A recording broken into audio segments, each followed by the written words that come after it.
Hello everyone, my name is Griff, and today we're going to be going over the new information that just dropped on the Trials of the Mighty's quest, as well as some brand new mana spirals. So, if we go to notices right here, you'll see that there are a couple new notices. Just to go over the start of this event, let's just go over this one. Regarding adjustments to the Dawn of Gala raid event quest, starting on April 2nd, we made the following adjustments to some of the quest. They've changed the HP of the boss to make it easier to demolish in Elysium's Crash. Pretty simple, but good change I think, because I think some people did get stuck there. But now for the other two. Let's start with Trials of the Mighty to begin with. A new series of quests, Trials of the Mighty, debuts on April 7th at 2 AM. In Trials of the Mighty, you'll be challenged to take on various bosses with one or more predetermined elements and weapon types.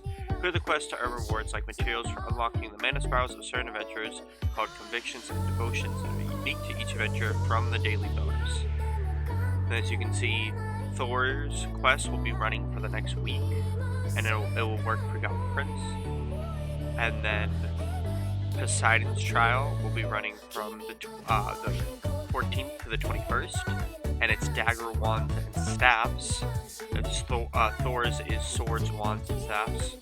And Zephyr's Trial will be Axes, Lance, and Staffs, and it'll be running from the 21st to the 28th. So interestingly, these are only going to be available for about a week each.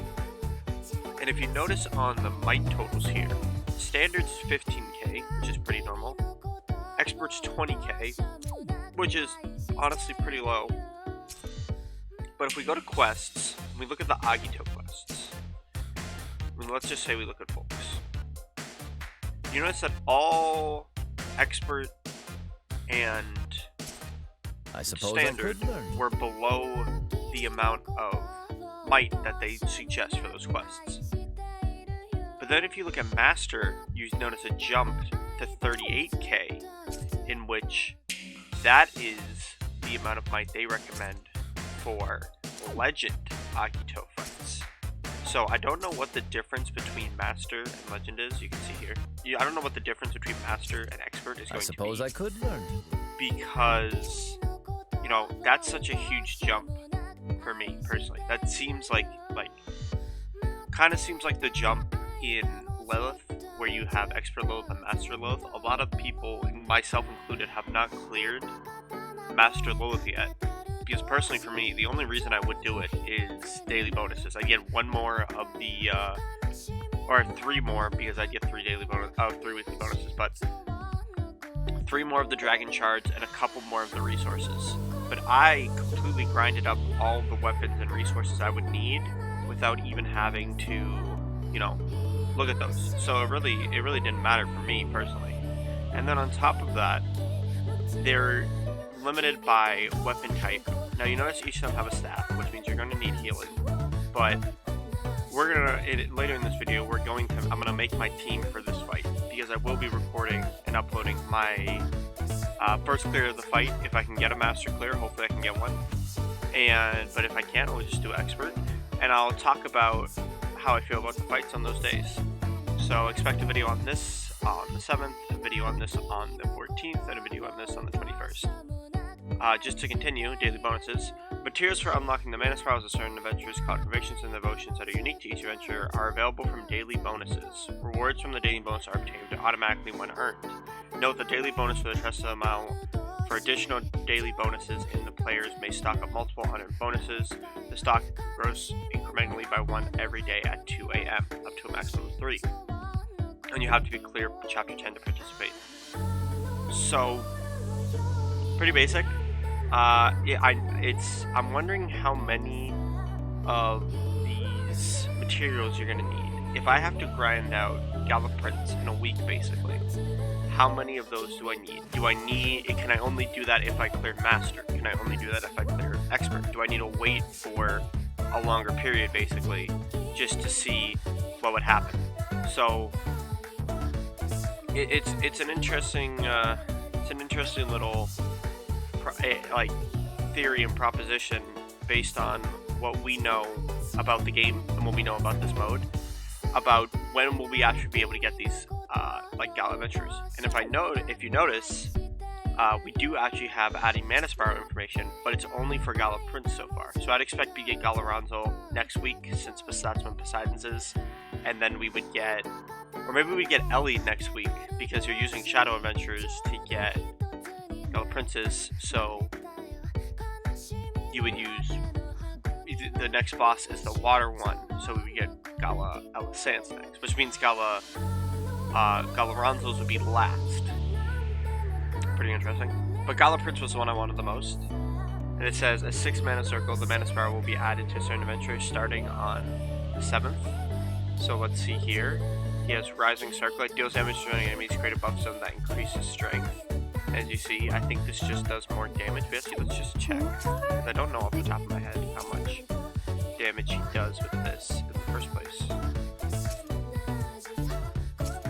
So this one does... okay, this one does 1600. The other one did 1700, but that's only like a 48 damage increase. No, like not even like just wrong page. Straight up like 48 damage. Huh. Maybe it lasts longer. Increases strength. Lasts 10 seconds. 20% strength.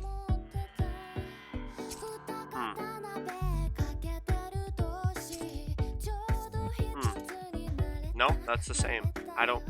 Okay, so this seemingly just buffs the damage by 48. That's not a lot. It's possible that this could be under a new buff type, and that it could not be cleared by Curse and Nihility, and that could be why he would need a Mana Spiral. But from right now, the first skill seems to be literally just 48 more damage. That's not great, unless I'm missing something I couldn't see. And then Exalted Glory. Deals damage to enemies directly ahead, inflicts paralysis, and increases the entirety strength and defense, and grants all teammates a shield, and grants the user a strength amp. The skill gauge for this skill will be filled automatically, but will also gradually fill over time. Yeah, so now this is a strength amp, and strength amps are not cleared by Curse and Nihility. That's why Miriam has one. So they are making these units fill in for the new bosses. And that's a lot of people were thinking that's what they were going to do with Elisand, because she has such a, you know, like, she's so focused on buffing that she'd probably just switch to strength amp. Not bad. And you have the Claw ability, which I don't think changes, and the Chain Claw ability, which I don't think changes. Then you have Dragonlance Resolved. Reduces Dragon Gauge depletion by over time by 40%, and increases attack rate when shapeshifted by 10%. I believe he has... I think he has 30 that right now. Let's check. Currently has 30 and 10, so they increased that by 10%. And then he has this, which might become potent. We'll have to check. And then this is 50% when they drop to 30%, so let's see if these change. So, right here, we can see that this is now fills by 50% when they drop to 40%. So you get this earlier, and you're just getting this earlier. Not bad. And then Sacred Shield 3 reduces susceptibility of poison and curse by 100% when the user would hit by an attack that would have poison or curse them, increase their strength by 15%. So he does have this, the new mechanic that they've been giving to the Mana Spiral characters, where they get strength instead of being afflicted. So he's totally immune to afflictions, and even gets buffed when he gets afflicted. And now he has this, you know, he has this a little bit more damage here, literally a little bit. But he also has this strength amp on his second ability, so he will be able to buff even in lower. That's not bad at all. As far as this event goes, though, and as far as I'm planning for this, I do want to go over the team I want to use for Thor's Trial. So let me quickly just switch over to that. And I put it in Team 4. There's just a team slot here. Yep. And we have a team for each one, but we'll do those over time. Sword. Can I sort by just swords, wands, and staffs? I believe. Let's change this to shadow. Nope, that's axes. Swords, wands, and staffs. Okay. So right off the bat, I'm conflicted whether or not I should put Grace on this team, because I feel that without Patia, Grace is severely weaker, in the sense that she is not as able to get her own defense buffs back up. And I can't put Patia on this team. And I don't think, to my knowledge, anyone that I can put on this team is going to be able to spam defense buffs. Which would then make me want to put Cleo on this team. But then my other problem is that if I put Cleo on this team, I can't put Gala Cleo on this team, which might be a very helpful unit for this fight. As far as who I think should be there, I think Alberius is obviously going to be there. The Sacred Sword grants I us just guidance. summoned him, and I feel like he is probably one of the stronger shadow swords in the game currently. But I'm not too concerned because I can put Cat on him, and then I can also put Gala I will Alex in. protect everyone. And I'll just give her the Legend Architect. She might actually have more. She have less strength. It's the same. But let's see. Which one will that choose more? Oh, theirs does what I want. But I don't think it will be too bad. Maybe I can make an extra copy of this if I really wanted to, but I don't really think I need to. But I can give her Arsene because she excels with Arsene especially. So the two of those, I'd have some kind of healer, which would either be Let's be off Grace then. Will you send me to or his side? Cleo. And then for slot 3, I'm kind of open to a few things. I could put in Veronica, who I don't have. I do have for 70 MC actually. I thought I didn't. Okay, I could put in Veronica. The thing is, that would be a lot of skill damage on my team, and I'm not sure if she would really fit in with this. The problem I'm having here is that there's a move in this fight where you have to hit an orb multiple times, and I'm not sure who would be the most helpful for that. Maybe Senna would be because of her Twilight Crown, but I don't know if it's going to be fast enough. Additionally, I don't know if she is strong enough to, do the things I really want here with the two of them. Like, the two of them, Galax was a huge impact on the meta for a long time. I could put Cleo in. Cleo would probably be this would probably here be the safest comp. Maybe I could put Heinwald in, or I could put some of Erica in instead of Grace. I don't know. I really don't know at this point. I'm kinda... Usually I put in some kind of unit that would be purely dedicated to damage. And I mean that in the sense of, like, Linnea. Or a unit like... I don't even know who I have in Shadow that's purely dedicated to damage with Linnea. But Linnea would use my Fatalis, because I do have a Fatalis. In this case, it's possible that I could put Fatalis on my Alex, and I could put Arsene on Gala Cleo if I wanted to. But I don't know, again, if I guess I could bring defense buffs, but that doesn't really seem smart. Or maybe I could just bring 2 healers and bring the 2 of them. I don't know how the DPS is needed in this fight, but it is possible that I could just do this instead. Let's be off then, shall we? I could do 2 staffs and 2 swords. But I don't know if that's really the smartest choice. And I also don't know if putting Galax and Alberizon is the smartest choice. I like this aspect of this because it's making it more and more difficult for who I'm going to pick. Especially in, I believe, I'm just going to go off on a second here because I'm thinking about it. I believe the one for the flame it's flame, axes, and lance. And if I go to my flame, axes, and lance, I have... We'll do this one because this is going to be 13. I have like